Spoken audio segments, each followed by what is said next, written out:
শিক্ষিকা অনুরাধা জির জন্য স্কুলের দিনটি সবসময়ের মতোই শুরু হল। তিনি একটি সম্মানিত সরকারি স্কুলে দ্বাদশ শ্রেণী পড়াতেন এবং ছাত্রদের মধ্যে তার এক স্বতন্ত্র ভাবমূর্তি ছিল, কঠোর কিন্তু উদার। তার বয়সসীমা স্পষ্ট ছিল এবং তিনি কোনো প্রকারের অনুচিত আচরণ সহ্য করতেন না। তার ক্লাসে এক ছাত্র ছিল, রাহুল, যে শান্ত এবং সরল বলে মনে হতো, কিন্তু পড়াশোনায় একটু দুর্বল ছিল। অনুরাধা জি তার উপর বিশেষ মনোযোগ দিতেন, কারণ তিনি তার মধ্যে কিছু করার ক্ষমতা দেখতে পেতেন। একদিন দুপুরে, যখন ছুটির ঘণ্টা বেজে গিয়েছিল এবং ক্লাসঘর ফাঁকা হয়ে গিয়েছিল, অনুরাধা জি তার জিনিসপত্র গুছিয়ে নিচ্ছিলেন। রাহুল তার ব্যাগ খুঁজতে ক্লাসে ফিরে এল। হয়তো সে ভুলে গিয়েছিল। সে পেছনের বেঞ্চে ঝুঁকে তার ব্যাগ বের করতে লাগল। তার পরনে স্কুলের ইউনিফর্মের প্যান্ট ছিল, যা তার গায়ে একটু ঢিলে ছিল। যেমনই সে ঝুঁকল, তার প্যান্টের বোতাম খুলে গেল এবং জিপটা নিজে থেকেই খুলে গেল। অনুরাধা জির দৃষ্টি সেদিকে পড়ল এবং তিনি কিছুক্ষণের জন্য বিস্মিত হয়ে রইলেন। তিনি দেখলেন যে রাহুল আন্ডারওয়্যার পরেনি এবং তার যৌবন তার সামনে প্রকাশিত হল। এই দৃশ্যটি মাত্র এক মুহূর্তের জন্য ছিল, কারণ রাহুল তৎক্ষণাৎ নিজেকে সামলে নিল এবং লজ্জায় জল খেয়ে ফেল।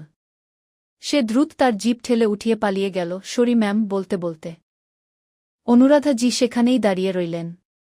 তার মুখে প্রথমে রাগ এল, কিন্তু তারপর সেই আতঙ্ক ও লজ্জার কথা ভেবে তিনি শান্ত হয়ে গেলেন। তিনি বুঝতে পারলেন যে এটা একটা দুর্ঘটনা ছিল। কিন্তু সেই এক মুহূর্তের ছবিটা তার মন থেকে যাচ্ছিল না। তার এক অদ্ভুত অস্বস্তিকর অনুভূতি হচ্ছিল, যা শিক্ষিকা এবং ছাত্রের সম্পর্কের সীমা ছাড়িয়ে গিয়েছিল। সেই রাতে তিনি বিছানায় শুয়েও এই কথাই ভাবতে থাকলেন। পরের দিন, যখন রাহুল ক্লাসে এল, সে তার চোখ নিচে নামিয়ে রাখল। সে অনুরাধা জির সাথে কথা বলছিল না। অনুরাধা জি বুঝতে পারলেন যে এই ঘটনার প্রভাব তার পড়াশোনার উপর পড়বে। তিনি সিদ্ধান্ত নিলেন যে তাকে কিছু একটা করতে হবে।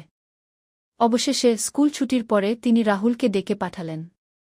রাহুল, কালকের কথাটা, ওটা ভুলে যাও। ওটা একটা দুর্ঘটনা ছিল, তিনি বললেন, তার স্বর নরম ছিল। রাহুল ভয় পেয়ে বলল, ম্যাম, আমার খুব খারাপ লাগছে গু। আরে কিছু মনে করো না। কিন্তু আমি দেখতে পাচ্ছি তুমি পড়াশোনায় মনোযোগ দিতে পারছ না। তোমার ফাইনাল পরীক্ষা কাছাচ্ছে। অনুরাধা জি একটা গভীর শ্বাস নিলেন। এইভাবে করো, আজ সন্ধ্যায় আমার বাড়িতে চলে এসো। আমি তোমাকে টিউশন দেব। শান্ত পরিবেশে তোমার সব দ্বিধা দূর হয়ে যাবে গু। রাহুল হতবাক হয়ে গেল। শিক্ষিকার বাড়িতে যাওয়া? সে তো শুধু সিনেমায় দেখেছে। কিন্তু সে দ্বিধান্বিতভাবে মাথা ঝাঁকাল।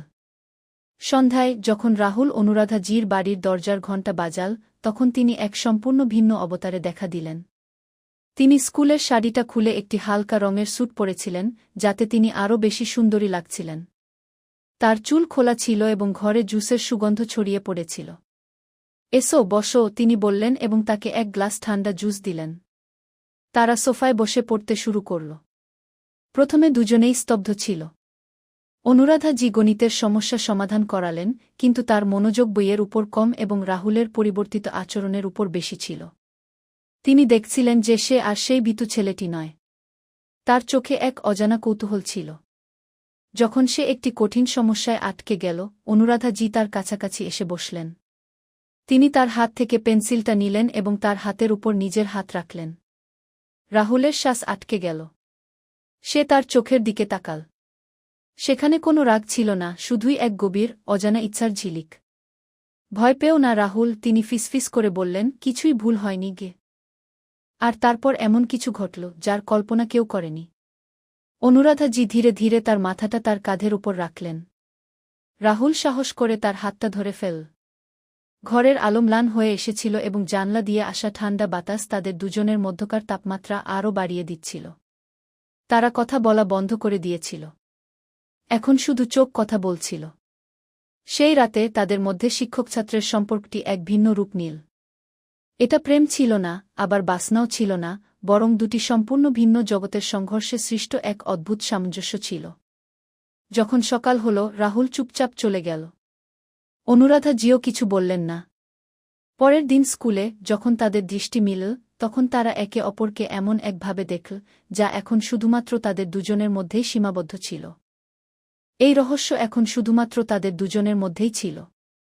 স্কুলের দেওয়ালের ভেতরে তারা আগের মতোই সেই শিক্ষিকা ও ছাত্র ছিল, কিন্তু এখন তাদের চোখে এমন এক গভীরতা ছিল যা অন্য কারও বোধগম্য ছিল না। রাহুলের পড়াশোনায় হঠাৎ করে গতি এল। সে এখন শুধু অনুরাধা জির প্রশ্নের উত্তর দিত না, বরং তার চোখের দিকে তাকিয়ে তার অনাবৃত প্রশ্নগুলোরও উত্তর দিত।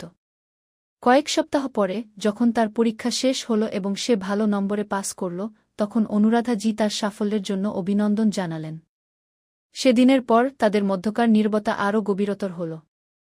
সে আর কখনো টিউশনের জন্য তার বাড়িতে যায়নি, আর অনুরাধা জিও তাকে ডাকেননি। তারা দুজনেই জানত যে রাতটা হয়েছিল সেটা এমন একটি বইয়ের অধ্যায় ছিল যা বন্ধ করে দেওয়াই ছিল প্রয়োজন। তারা নিজেদের জগতে ফিরে গেল, কিন্তু সেই এক রাতের স্মৃতি সবসময় তাদের হৃদয়ে এক অকথিত গল্পের মতো থেকে গেল।